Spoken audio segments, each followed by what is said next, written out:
Hi, it's Terry Vanover with Choosing to Rise, and I am a divorce strategist, and I help you come through divorce without being legally, emotionally, and financially devastated. And I help you to heal from divorce so that you can transition confidently into that next phase of your life. So each week we go live on Wednesday afternoons and we talk about some topics that are keeping you from healing, keeping you from moving forward. And today's topic is letting go of negative emotions, letting go of those negative feelings. So I want to ask you, what emotion is holding you back? What negative emotion is keeping you from feeling truly happy? So for me, I really struggled with a lot of loneliness. I struggled with shame and regret, and I tend to specialize in helping people release all that shame and regret and learning how to feel fulfilled alone, right? Despite the loneliness. So that's what I do. And so what are you struggling with? What do you need to let go? So here's the other thing. Divorce is very stressful, and it causes anxiety and it causes depression. So if you are struggling with negative emotions, it's not just affecting your mental health, right? It's keeping you from being happy. It's truly keeping you from being who you're meant to be, from finding your true happiness, right? But here's the thing, it's also affecting your physical health. It's causing anxiety, it's causing depression. Chronic loneliness actually shortens your life. And if you are divorced, you are more likely, up to 35% more likely to suffer a heart attack. Men who go through divorce are have a 250 times more mortality rate than married men. I mean, this isn't just, hey, you need to just, not be so angry. This is about a matter of life and death. If you don't get a handle on your mental health, it's really affecting your physical health. And so I'm really adamant about helping people release this so that they can not only feel really great spiritually, mentally, but physically, you're going to feel great. So how do you deal with the negative emotions? How do you let go if you're holding on to some things and you can't find that peace of mind that you're looking for? The first tip that I want to give you is hire a divorce strategist. Maybe it's not me, but you need someone who specializes in divorce and knows the nuances of co-parenting and the grieving process of divorce, and has the tools and the resources to move you forward, and knows what needs to happen when you are blending a new family together. And there are some specific things that are specific to our experiences of going through this that you really need someone who specializes in this. And with me, what I do is I help my clients be better parents, be present, give them the tools and the resources they need to let go of the negative emotions, to handle the stress and the overwhelm, but also develop better communication patterns so they can break some of those old negative communication patterns that they had with their last spouse, so that they can break those patterns and create new, healthier relationship patterns and communication patterns going forward, so that your next relationship is more likely to succeed. Because here's the thing, once you've had one divorce, the chance of you having a second divorce is 67%. So second marriages are over double the rate of divorce as a first marriage. So you really need to make sure that you do everything that you can to prevent going through this divorce again. The next tip that I have for you, and it may sound a little contradictory, is consciously surrendering to the emotion that you're experiencing. For me, it was loneliness, but it wasn't until I stopped running from the loneliness and stopped distracting myself from the loneliness, going out on dates and trying to fill myself with dating men and getting validation from outside sources. It wasn't until I just stopped and sat with that loneliness and consciously surrendered to it. That's what I call it, consciously surrendering to it, Was I able to heal it? And the truth is, it's uncomfortable. It doesn't feel good to sit in a basement crying all by yourself night after night after night. It doesn't feel good.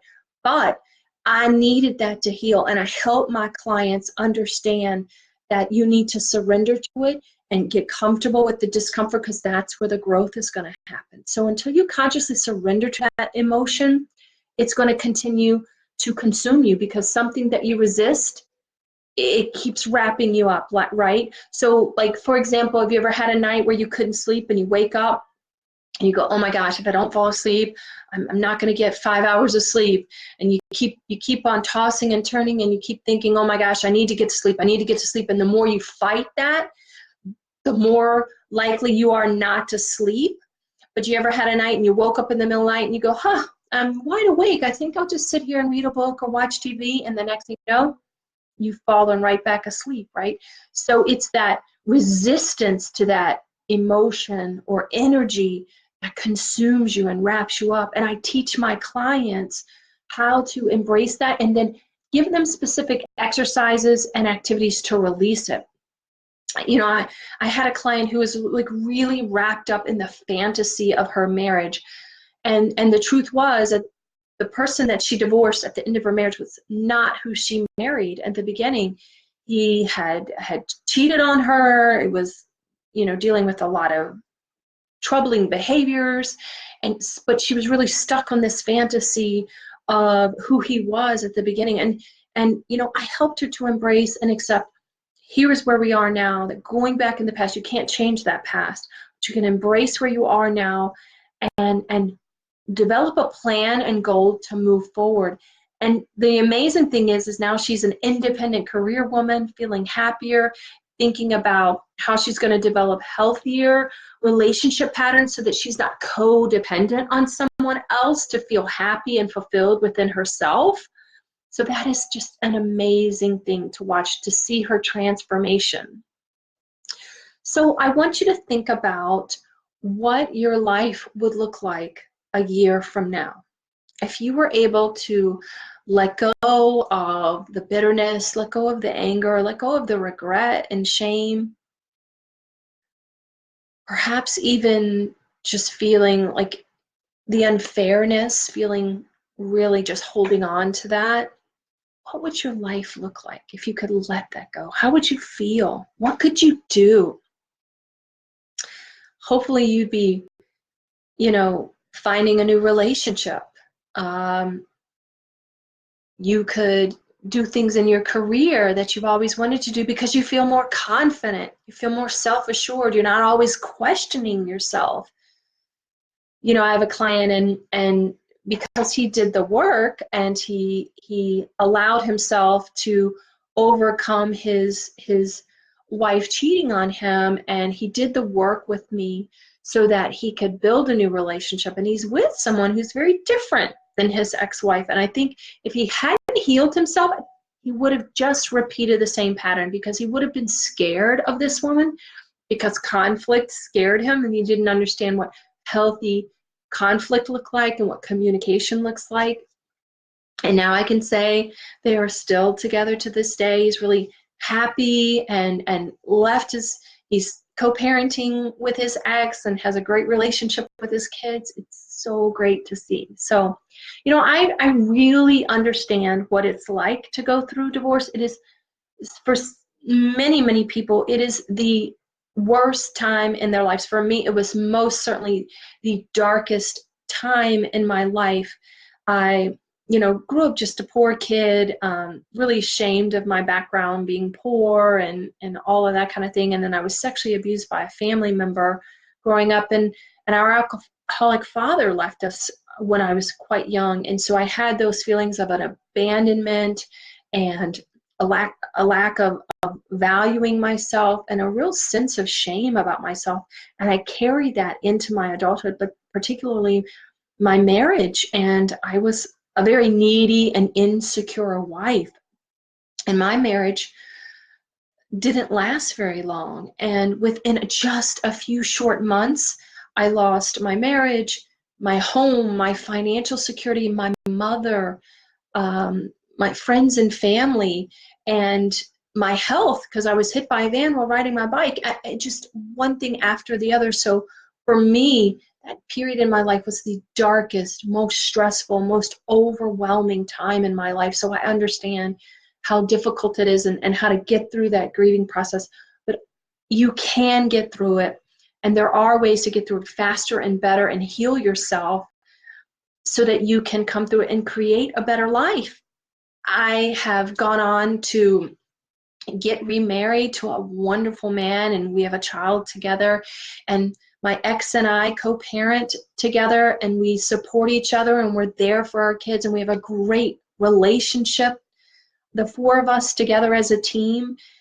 And I've written books. I speak all over the country on how to heal after divorce.